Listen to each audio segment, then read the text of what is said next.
the most common mistakes that people make when writing queries.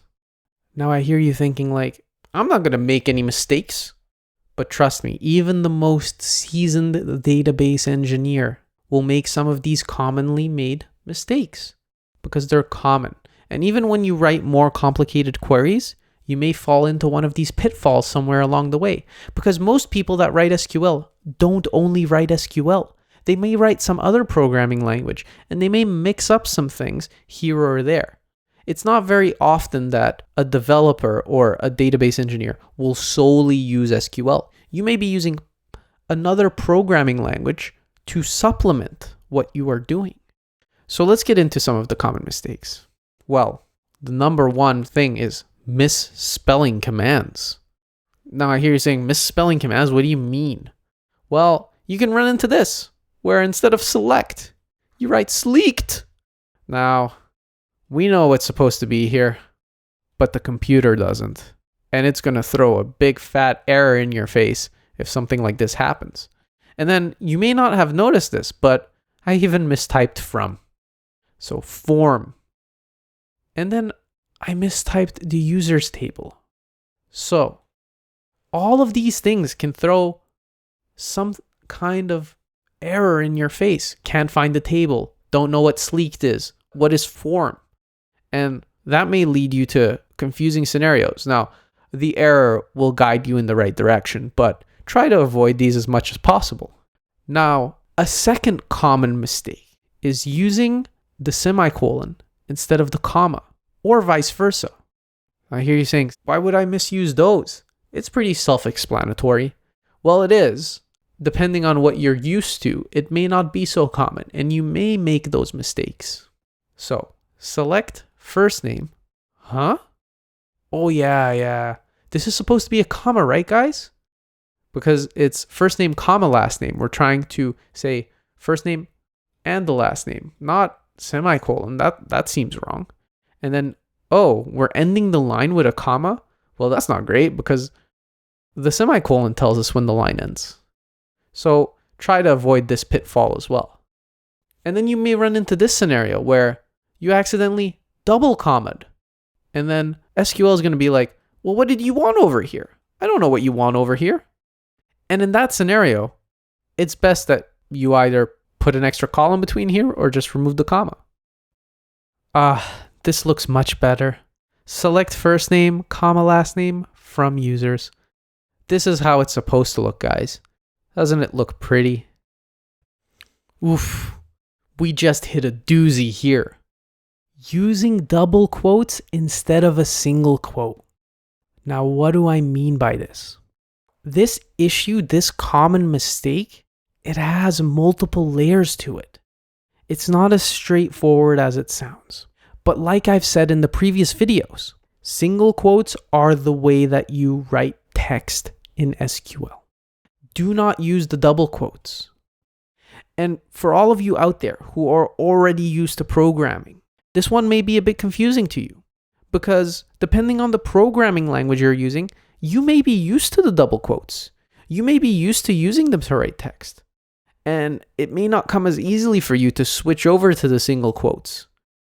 But don't worry, as you write more and more queries, it'll become more and more common. And for those of you who have no basis at all, well, don't worry too much about this one because you're starting off on the right foot. You're always going to use single quote. But what are these double quotes for? Well, what if I told you that double quotes are for tables? Single quotes are for text. Now you may be looking at me, what is he talking about? We didn't talk about that. Well, what if I told you that SQL is case insensitive? Basically, when you create tables in SQL, you decide how you want to name them. So you may name them users with an uppercase U. You may name them users, all uppercase. Heck, you may even call it users with an uppercase R if you want to be out there. But depending on how you type it, SQL might not be able to interpret it. Let's go back to the previous query. Over here, you can see that we have users as lowercase, no quotes at all. But it seems to be working, right? Well, what if you were in a database where someone decided to call their table users with an uppercase U. Well, then it becomes tricky because if you typed users in all lowercase, you may not get your results back, and that may become extremely tricky. So, when you use double quotes, it is to tell SQL, hey, what I'm trying to select from here, the table I'm trying to select from, is called users with uppercase U, or some other kind of spelling notation. And you can even use this for column names. Column names? Are you serious, Mo? Well, yeah. You can even wrap the column names between double quotes. So what do we see here? We see a clear differentiation between what we consider text, which is using single quotes, and what SQL is interpreting from the data, which can use double quotes.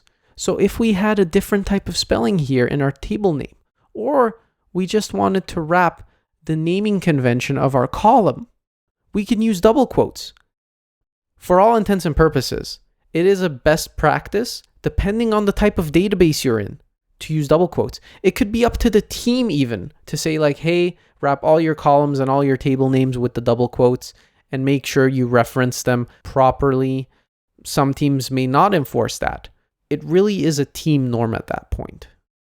Me personally, depending on the type of database you're in, if you're managing it personally, you can decide for it or against it. It won't really hurt you in the long run as long as you are consistent in your naming conventions of your columns and your tables. So, case-sensitive tables. What did I mean by that? Well, like I said, the double quotes can tell you what type of table you are selecting from. If your table's all lowercase, you can just do this. If your table's uppercase U, you need the double quotes. And if you decided, well, I'm going to do it all uppercase or I want to put a space in between, you definitely need the double quotes. So just always make sure that you keep your naming conventions consistent so that you can decide if you need double quotes or if you don't need double quotes. The last common select mistake that you will see made most often: invalid column names. It's just that easy to do. It's just that easy to mistype a column name. And that's where software often helps you. If you use Valentina Studio, it helps you autofill column names depending on if it knows where you're trying to select from. But if you're a keyboard junkie and you're just trying to write in your notepad your select statements, you may hit a scenario like this, where you select first name, not first name, first name from users. And what you'll hit is a big fat SQL error. So always try to cover your basics. As long as you cover your basics, you are going to write amazing queries and you're just going to have a great time, because when that result hits your screen and you're not constantly hitting error cases because of these small issues, productivity is just going to skyrocket. And so now that we have all of that out of the way, let's dive into some filtering. Let's supercharge our skills here.